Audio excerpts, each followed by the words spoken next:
성경 말씀, 오늘은 시편 133편으로 함께 말씀을 보도록 하겠습니다. 시편 133편입니다. 한 절씩 읽겠습니다. 보라, 형제가 연합하여 동거함이 어찌 그리 선하고 아름다운고. 거리에 있는 보배로운 기름이 수염 곧 아론의 수염에 흘러서 그의 옷깃까지 내림 같고. 함께 읽겠습니다. 헐몬의 이슬이 시온의 산들에 내림 같도다. 거기서 여호와께서 복을 명령하셨나니 곧 영생이로다. 아멘. 자, 비가 오는 가운데서도 이렇게 나오신 사랑하는 성도님들에게 하나님의 은혜와 축복이 있으시기를 축원드립니다. 힘드셔도 오셨으니까 기도하시고 또 기도하고 가십시오. 조금이라도 기도하고 가셔야 돼요. 제가 지난번에 아마 말씀드렸던 것 같은데, 예전에 있었던 교회는 목사님이 정말 10분만 기도하고 가버리셨거든요. 그러니까 성도들이 다 그렇게 가버려요. 별로 안 좋더라고요. 은혜가 안 되고. 근데 우리 교회는 기도 많이 하는 교회니까, 그리고 또 그렇게 해야만 능력과 은혜를, 응답을 받으실 수 있다는 걸 꼭 기억하셔서 적어도 30분 이상 기도하시고 돌아가는 성도 되십시오. 꼭 그러셔야 합니다. 자, 시편 133편, 성전에 올라가는 노래입니다.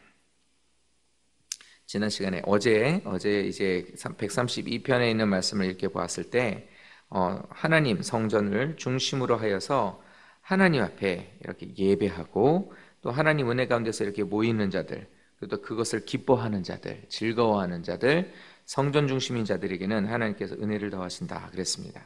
자, 그것에, 그 말씀에 이어서 이제 형제가 연합하고 동거하는 것이 선하고 아름답다, 이렇게 말씀을 하고 있습니다.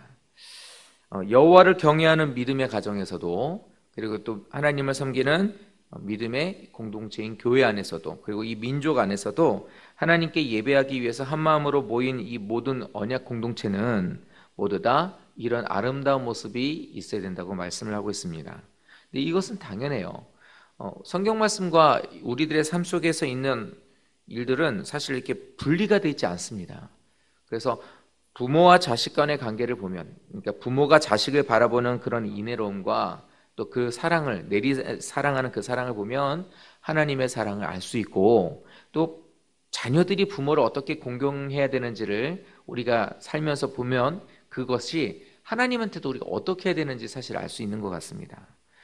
이렇듯 삶 속에 보면 특히 가정을 통해서 우리가 하나님과 어떤 관계를 가져야 하는지, 이제 그것에 대해서 우리는 잘 알 수 있습니다. 오늘 있는 본문의 말씀도 마찬가지입니다. 육신의 부모가, 부모 입장에서는 자녀들이 서로 우애하는 것을 원합니다. 그러니까 함께 한 집에서 사는 형제고 자매들이 서로 친하고 즐겁게 우애 있게 사랑하며 지내는 것을 즐거워하고 좋아해요. 그리고 그것을 원합니다. 그래서 저희 부모님도 그랬어요. 저희는 이제 남매거든요. 남매인데 이제 막 툭탁거리죠. 저는 욕심이 좀 많고 이렇게 좀 잘 괴롭히는 좀 그런 성향이 있었어요. 그래서 여동생을 잘 괴롭혔어요. 그러면 아버지가 그러는 거예요. 이 세상에 엄마 아빠 빼면 니도 여동생 하나밖에 없다. 근데 좀 네 여동생 하나 이렇게 좀 잘 돌봐주면 안 되냐? 맨날 이렇게 싸우고 때려야 되냐? 이렇게 얘기를 하시더라고요. 요즘에 제가 그 얘기를 합니다, 애들한테. 저희는 이제 딸이 둘인데 딸한테도 맨날 그런 거야. 니네들한테 서로 하나밖에 없는데, 언니 하나밖에 없고 동생도 하나밖에 없는데 이럴 거야? 이러고 맨날 이제 얘기하죠. 그러면서 저도 그래서 얼마나 말썽을 부렸으면 아버지한테 그런 말을 들었겠어요. 그래서 제가 속된 말로 업보로다. 내가 그렇게 안 했으니까 또 나도 그대로 이렇게 받는구나, 이 생각이 들어요. 좀 심한 말이긴 하지만 자, 그겁니다. 우리가 형제들끼리 우애 있게 사는 것은 부모들 보기에는 참 아름다워 보이는 모습이에요. 그것처럼 우리들이 가정에서도 그런 것처럼 하나님도 우리들을 보시기에는 이렇게 연합하는 것, 이제 여기서는 연합해서 동거한다고 나오는데 이제 하나가 되는 것, 그리고 함께 거하는 것이 선하고 아름답다고 표현을 하고 있습니다. 우리도 좀 이런 모습을 가져서 교회가 더욱더 하나님 은혜 가운데 하나 되는 모습을 가져야 될 줄을 믿습니다.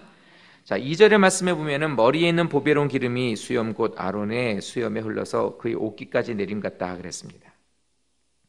머리 위에 좋은 기름이 수염, 곧 아론의 수염 위에 흘러내려서 그의 옷들의 깃가에 흘러내리는 것 같다 이럽니다. 이제 기름은 성막의 기물들 외에 대제사장들과 이제 제사장들, 제사장들의 이제 성별하는 데 사용했던 게 기름입니다. 그렇기 때문에 이 기름은 기쁨, 번영 이런 것들을 뜻하는 것이거든요. 이 말을 다시 하면 기름을 부었다, 그 공동체 안에 기름을 부었다 이렇게 말씀하시는 것은 이 성별되어 있는 거룩한 공동체라는 거예요. 그냥 어중이 떠중이 모여서 하나가 돼 있고 어떻게 하다 보니까 같이 있고 와서 있다 보니까 그냥 이제 같은 장소에 모여 있는 그러한 어떤 모임이 아니라 거룩하게 구별되어 있는 공동체가 교회라는 거예요. 그렇기 때문에 우리에게 있어서는 서로 하나님이 인도하신 가운데 그리스도를 머리로 하고 있는 성도 교회이기 때문에 성령으로서 하나가 되게 하심을 통해서 연합하는 교회가 되어야 된다고. 또 연합하면서 서로 기쁨이 충만하고 사랑과 우애가 넘쳐야 된다는 것을 말하는 겁니다. 그래서 주 안에서 하나 된 공동체 안에는 이렇게 머리에 있는 귀한 기름이 흘러서 이 수염을 통해서 옷깃을 적시는 것처럼 기쁨으로 충만하게 되고 그 사랑과 우애가 어느 한 일부분으로만 끝나는 것이 아니라 전체 모든 것들을 주장하고 덮어야 된다는 것을 말하는 거예요. 그만큼 성령의 역사하심 아니면 이렇게 귀한 이제 그 기름에 대한 것, 보배로운 기름이라고 하는 것을 표현할 정도로 교회라는 곳은 구별된 곳이라는 거예요. 그리고 그만큼 교회를 통해서 기쁨이 사랑이 넘쳐야 된다는 것을 말하는 것입니다. 구약 성경인데도 이렇게 말하는 것을 보면 예배하는 이제 132편을 통해서 이제 그 하나님 앞에 예배하는 성전, 그리고 또 그 앞에 성전 앞에서 모여 하나님을 경배하는 모든 그 믿음의 백성들이 얼마나 중요한 것인지를 이야기하고 있는 겁니다. 세 번째로는 헐몬의 이슬이 시온의 산들에 내린 같도다 이렇게 이야기합니다. 헐몬산과 시온산은 거리가 되게 멀어요. 헐몬산은 이스라엘에서 가장 높은 산입니다. 이게 뭐냐면 좀 상징적으로 말하고 있는 것인데 가장 높은 산인 헐몬산 위에서 내리는 이 동일한 이슬이 낮고 작은 산 위에도 내린다. 이게 모두에게 다 이것이 이제 공급되어진다는 것을 말하는 것입니다. 그래서 교회라는 것은 신분의 높고 낮음이 없이 크고 작은 어떤 그 위치적인 그런 것에 관계없이 하나님께서 내려주시는 이슬, 즉 복과 하나님의 이런 모든 은혜가 모든 성도에게 고루고루 다 퍼진다는 것을 말하는 거예요. 그리고 거기에서 여호와께서 복을 명령하셨으니 내가 받고 싶어하는 것이 아니라 내가 소원하는 것이 아니라 그런 것 이전에 하나님이 먼저 명령하셨으니 주권적으로 명령하셨으니 이 복이 어때요? 영생하는 영원히 그들에게 임하기를 하나님께서 원하신다라고 말씀을 하고 있습니다. 자, 이것이 오늘 본문에 있는 말씀이에요. 교회는 연합해야 된다. 연합하는 교회는 믿음, 신앙이라는 것을, 신뢰라는 것을 담보로 하고 있습니다. 그러니까 모든 성도들은 서로 신뢰관계로 이루어져 있어야 된다는 거예요. 전혀 다른 개성을 갖고 있는 성도들이죠. 다 틀려요. 성도라고 해서 교회 오면 처음에 딱 교회 와서 보면 괜찮아 보여요. 괜찮다. 뭐 요 교회 되게 이렇게 좀 되게 따뜻한 교회다. 뭐 잘 이렇게 좀 어우러지는 교회구나. 처음에 그렇지만 사실 들어와서 뜯어놓고 보면 다 가지각색이에요. 한 집에 사는 형제들도 맨날 툭탁거리고 막 양치하다가 서로 막 툭탁거리고 밥 먹다가도 반찬 때문에 툭탁거리고 이러는데 교회라는 곳은 다 각자가 틀린 환경에서 살았는데 어떻게 똑같냐는 거예요. 틀립니다. 이렇게 모두 다 틀린 곳이지만 서로 믿음이라는 것과 신뢰라는 것으로 하나가 되어 이 모든 것들이 엮여져 있어야 된다는 거예요. 이걸 깨는 게 이단이에요. 연합하는 것을 깨뜨리는 것이 이단이고 연합함은 모든 목표를 하나로 하고 있다는 것이 가장 큰 특징이고 장점이 될 수 있습니다. 우리 성도들이 어떤 걸로 연합해서 모였습니까? 어떤 이해관계로 모여진 곳인가요? 여기에서 이해관계 하나도 없어요. 내가 원하는 바는 다 틀려요. 와서 기도하시는 기도 제목들이 다 틀려요. 어떤 분은 건강을 위해서, 어떤 분은 사업을 위해서, 어떤 분은 신앙을 위해서, 어떤 분은 뭐 성격을, 자식을 다 틀립니다. 각자가 보면 전부 다 틀려요. 하지만 그 가운데 하나님의 뜻을 이루려고 하는 목표가 모두 다 똑같기 때문에 그 연합이라는 것이 이루어지게 되는 거예요. 그 연합이라는 것을 깨버리고 모두 다 각자가 원하는 바로 다 뛰어버리게 되면 교회는 엉망진창이 될 것입니다. 또 그걸 조장하는 것이 아까 이단이라고 그랬죠. 사랑하는 성도 여러분, 이번에 월드컵 할 때도 보니까 어떤 팀이 그랬다고 그러더라고요. 그 뉴스나 이렇게 스포츠 이렇게 좀 기사를 보면 이런 거, 같은 팀인데 싸워요. 자기네들끼리 작전대로 안 하니까 막 서로 싸우고 막 갔다가 막 밀치고 막 그러더라고요. 그렇게 되면 연합이라는 게 이루어질 수가 없어요. 목표를 이룰 수가 없단 말이에요. 우리 교회는 어떤지 한번 생각을 해보세요. 내가 있는 이 우리 교회는 어떤지, 내가 소속되어 있는 우리 교구는 어떤지, 이 어떤 일들이 있어서 문제가 되지 않고 있는지 한번 돌아보셔야 돼요. 목동에 있는 어느 큰 교회가 있어요. 큰 교회가 있는데 그 교회가 이 물질 문제로 서로 소송을 걸고 결국에는 경매로 넘어갔대요. 교회가 경매로 넘어갔대요. 다른 이유도 아닌 이 물질 때문에 목사님하고 성도들과 또 목사님하고 반대파인 장로들과 이 이해관계가 안 맞아가지고 연합이라는 게 깨져버렸어요. 그러니까 세상에서도 보기에도 창피한 교회를 경매로 팔아 넘기게 되는 일까지 벌어지게 되잖아요. 하나님의 뜻을 선명하게 알고 그것을 계속해서 쫓아갈 때 성령께서는 은혜를 부어주십니다. 교회마다 이런 일들이 얼마나 많은지 몰라요. 물질 때문에 깨지고, 아니면 자신들이 원하는 것이 이루어지지 않아서 깨지고, 성도들이 막 갈라서고, 우리 교구, 우리 목장, 이런 어떤 그것 때문에 벽을 쌓아놓고서 서로에 대한 연합이 없어요. 서로 간에 그런 게 없어요. 새로운 성도들이 와도 별로 관심이 없어요. 내가 알고 있는 사람과 지낼 뿐이에요. 교회 이런 것들이 좀 잘 돼 있어야 돼요. 그리고 교회 오면, 지난번에도 한번 광고 시간에 제가 한번 말씀드렸는데, 교회 오면 몸이 불편하신 분들이 엘리베이터 같은 거 탈 때는 먼저 타게 해드리는 거예요. 모르는 분이 이렇게 얘기하고 서 있다가 모르는 분이 식당에서 줄 서 있다. 그럼 그런 분이 앞서 설 수 있게 좀 해줘야 됩니다. 뭐라도 좀 이렇게 사랑하는 모습이 있고 교회가 이런 모습을 보여야 되는데 자기만 알면 다 깨져버리는 거예요. 휠체어가 들어오든 목발이 들어오든 뭐가 들어오든 나부터라고 생각을 하면 안 되고, 일단 배고프니 나부터 먹고 봐야겠다는 생각 들면 그것도 안 되는 거예요. 저희 교회 식당 앞에 보면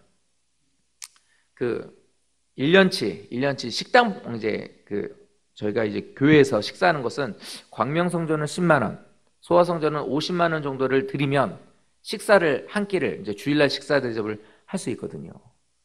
그런데 52주, 우리 교회는 1000명이 넘어요. 예배드린 인원이 1000명이나 되는데 52주에 이름 쓰는 것도 다 안 차. 이 연합이라고 말할 수가 없어요. 내가 52주 동안 밥을 한 번씩만 먹어도 사실 그 정도에 대한 거, 근데 그게 부담이 되면 예를 들어 그렇게 쓰면 돼요. 내 이름 쓰고 거기다 얼마 이렇게 하고 이렇게 액수를 조금만이라도 써주시면 이제 모여주면 되죠. 근데 그 얘기를 하는 거예요. 52주인데 그것도 다 안 찬다고. 교회라는 곳은 하나님의 어떤 일들을 이룰 때 연합하고 동거하는 것이 즐거워지고 보여지기 아름다워지고, 또 이런 것이 있어서 내가 그런 것을 보고 나도 그 가운데 참여하고 싶어 해줘야 되는 것이 교회입니다. 반대로 말하면 내가 안 되어 있는 것을 지적하는 것으로 끝나서는 안 되고, 거기에 있어서 내가 동참하는 그런 모습이 있어야 된다는 거예요. 그렇게 될 때 하나님은 우리에게 그렇게 말씀하실 거예요. 너희들 보기 참 아름답다고, 너희들 참 보기 선한 모습이 가득하다고, 그렇게 말씀을 하실 겁니다. 우리 교회가 그런 교회가 되시기를, 그런 교회 성도가 되시기를 바랍니다. 자, 이렇게 동거하는 것에 대한 하나님의 또 복이 있는데 뭐냐? 2절 말씀에 보면은 보배로운 기름을 부어주신다고 그랬죠. 이것이 하나님께 부음을 받고 이것이 아론의 수염 옷깃까지, 제사장의 옷깃까지 이렇게 흘러넘친다고 그랬습니다. 왜 대제사장, 그리고 왜 제사장의 이름을 거론하면서 이렇게 그것이 옷깃에 흘러넘친다고 그랬느냐? 그의 직분에 대한 거룩성을 나타나는 거예요.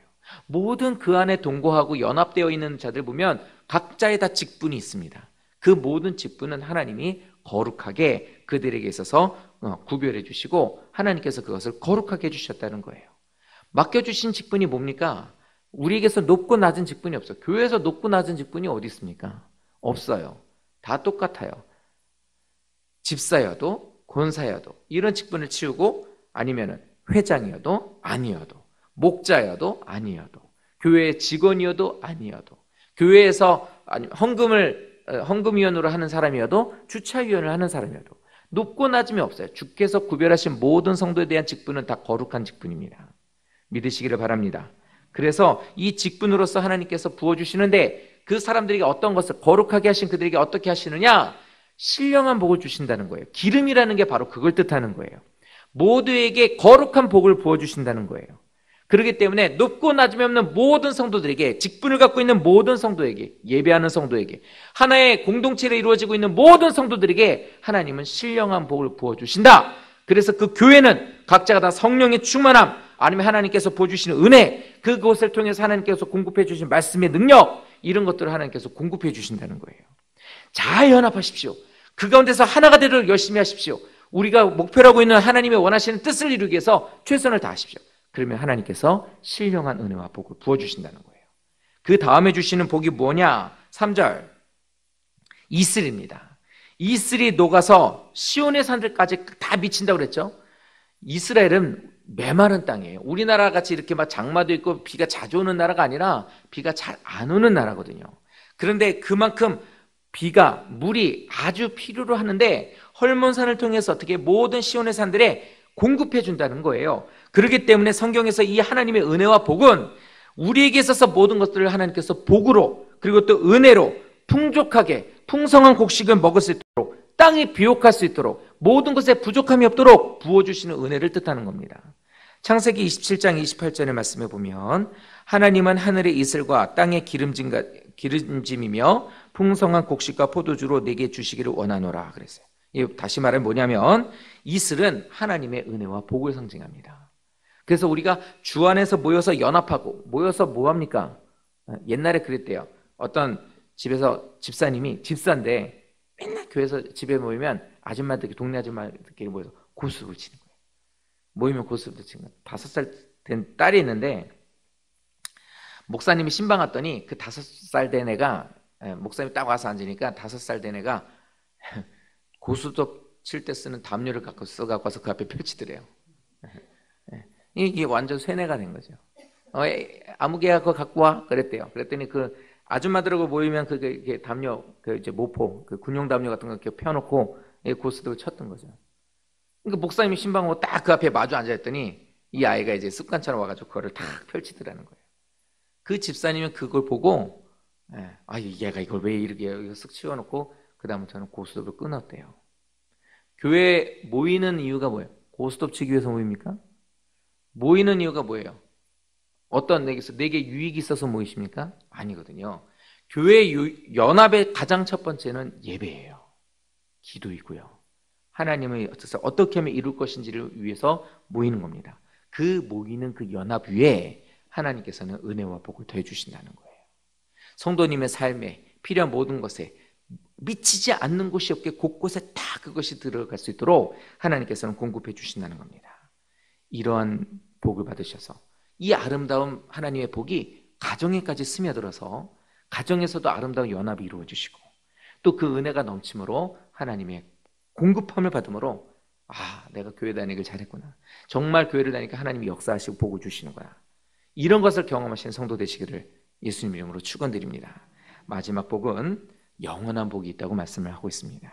3절 하반절에 보면은 거기서 여호와께서 복을 명령하셨으니 곧 영생이다 그랬습니다. 영생, 이제 영원히 그 복이 임하기를 원한다는 것이지만 본문에 있는 말씀을 통해서는 이 땅에서 뿐만이 아니라 하나님 나라에서의 복을 받을 수 있게 된다는 겁니다. 이 땅에서 잠깐 있다가 없어지는 복, 근데 그 복도 필요해요. 이 세상에서 있는 복 필요합니다. 예를 들어 볼까요? 휴가를 맞았어요. 이제 곧 휴가철이 되죠. 휴가가 됐는데 같은 휴가 기간을 가져도 휴가비가 넉넉해서 휴가를 즐겁고 좋은 곳으로 갔다 오는 사람이 있고, 휴가비가 없어서 그 휴가를 그저 집에서나 아니면 그냥 조그맣게 조촐하게 소박하게 보내는 사람이 있습니다. 똑같은 휴가를 보내는 시간이지만 어떤 사람에게는 이 땅에서 말하고 있는 돈이 있어서 즐거운 시간을 보내고, 어떤 사람은 그렇지 못하고 그냥 집에서 보내는 경우가 있죠. 이 땅에서 똑같은 시간을 살지만 하나님이 주시는 복으로 더 즐겁고 하나님의 은혜로 더 많은 것을 누리며 사는 거 필요합니다. 그래서 이 땅에서 살면서 하시는 일 잘 돼서 이런 복을 누리십시오.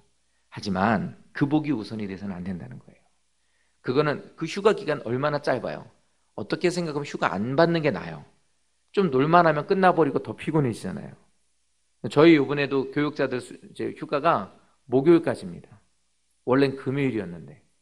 그래서 왜 목사님 이제 하루 휴가가 줄은 게 아니라 휴가 기간에 하루가 없고 휴가 기간 끝난 나중에 써라 이렇게 이제 얘기를 하시더라고요. 총 6일이거든요. 그러니까 월, 화, 수, 목 이렇게 휴가가 돼요. 그리고 또 나머지 3일 하반기에 가서 너 원할 때 월, 화, 수, 목 써라 이러니까 뭐 줄어든 거는 아니지만 이유가 뭐냐? 금요일까지 쉬고 와가지고 토요일날 와가지고 뭐 좀 하다 보면 피곤해가지고 아무것도 못하고 주일을 맞아야 되니까 목요일까지 쉬고 금요일은 준비하고 토요일 딱 하고 주일 맞아라 이제 이렇게 해서 이제 하시더라고요. 안 쉬는 게 낫다 그러면 휴가 뺐을지도 모르니까 안 쉰다고 안 쉬는 게 낫다고 말하면 안 되겠고. 근데 그 기간이 금방 지나가요. 금방 지나가요. 그죠? 순식간에 후딱 지나가 버립니다. 뭐 명절 연휴 뭐 추석이나 설 같은 때 며칠 이렇게 뭐 화수목 월화수 후딱 지나갑니다. 아쉽잖아요. 더 피곤하고. 마찬가지예요. 이 세상에서 사는 시간이 금방 지나가요. 그러니까 이 세상에서 그렇게 즐거움을 위해서 벌고 누리고 하려고 하는 것에 다 그것을 집중하다 보면 후딱 지나가서 나중에 하나님 앞에 드릴 것도 없고 하나님께 받을 것도 없다는 거예요. 이 세상을 사는 동안 이 말씀 꼭 기억하십시오. 주님이 우리에게 명령하셨어요. 교회를 통해서 힘들고 고되지만 전도도 하시고 예배도 하시고 교회 나와서 헌신도 하시고 이렇게 하는 모든 살아가는 성도에게 이 땅에서 모든 복을 공급해 주시고 또 하나는 주님께서 명령하셨습니다. 영생의 복이 있을지어다. 그 복이 주님 안에 거하는 모든 살아가는 성도에게 허락해 주신 복입니다. 이것을 기억하십시오. 그래서 주님 안에서 마음에 조금 안 들어도 교회에서 연합하십시오. 그리고 조금 힘들어도 하나님 앞에 모여서 예배하고 기도하고 주의 뜻을 이루는 것을 힘써 노력하십시오. 그 가운데 주의 사랑이 보여지게 될 것입니다. 주의 사랑이 보여지고 주의 사랑으로 연합하는 그 성도님들 통해서 이 땅에서의 복과 영생의 복이 있게 될 것입니다. 이 복 다 누리시기를 예수님 이름으로 축원드립니다. 오늘 하루도 이러한 복으로 승리하시는 주께서 성도님들 보실 때 내가 너를 보니 선하고 참 아름답구나 라고 주의 성령의 신령한 복이 넘침으로 아름답구나. 내가 너에게 원하는 모든 것들을 주고 너와 동행하리라. 주님의 사랑의 음성이 있으시기를 예수님 이름으로 축원드립니다. 기도드리겠습니다. 전능하신 주 아버지 하나님, 이곳에 모여있는 살아가는 성도들, 하나님 앞에 연합되어 주 앞에 기도하는 성도들인 줄을 믿습니다. 우리 살아가는 모든 성도들이 주 앞에 나와 예배하는 것을 즐거워하게 하시고 또 우리 모두가 다 주님의 뜻을 이루기에 힘쓰는 모든 성도 되기를 원하오니 도와주시옵소서. 어느 교회보다 어느 공동체보다 예수님의 사랑이 더욱더 뜨거운 예수님의 사랑으로 하나 되는 그런 교회가 되기를 원하오니 역사하여 주시옵시고 그러한 우리가 될 때에 하나님께서 이 땅에서의 복과 영생의 복을 주신다 했사오니 그 복이 우리들의 가정에 우리들의 삶에 우리 교회에 모든 성도에게 넘치는 복으로 함께하여 주시고 축복하여 주시옵소서. 담임 목사님을 위해서 기도드립니다. 하나님께서 함께하여 주시고 출타 중에 계시오니 하나님께서 함께 동행하여 주심으로 하나님께서 늘 능력으로 동행하여 주시고 하나님의 귀한 사역을 감당하기에 부족함이 없도록 하나님께서 크신 능력과 은혜로 함께 동행하여 주시며 목사님과 사모님에게 건강으로 함께 동행하여 주시옵소서. 하나님 앞에 이 시간 11조와 감사원금 그리고 또 건축원금 1,000번제를 드립니다. 하나님 이 모든 예물을 받아 주시어서 하나님을 기쁘시게 하기 위해서 드리는 이 모든 예물들을 받아 주시되 이들에서 이 땅에서 저들이 손을 대고 또 저희들이 모든 하는 일들이 위해 주님께서 간섭하여 주셔서 잘되는 복으로 함께 하시고 형통하는 복으로 함께 하여 주시어서 더 하나님께 감사와 영광을 돌리는 저들 되게 하여 주시어서 11조가 더욱더 많아지게 하여 주시고 저들의 감사의 조건들이 더 많아지게 하여 주시며 1,000번제를 드리는 저들의 마음에서는 응답하여 주시어서 하나님 앞에 더욱더 영광 돌리는 저들의 삶 될 수 있도록 축복하여 주시옵소서. 감사와 영광 돌리고 살아계신 예수님 이름으로 감사드리며 기도드립니다. 아멘.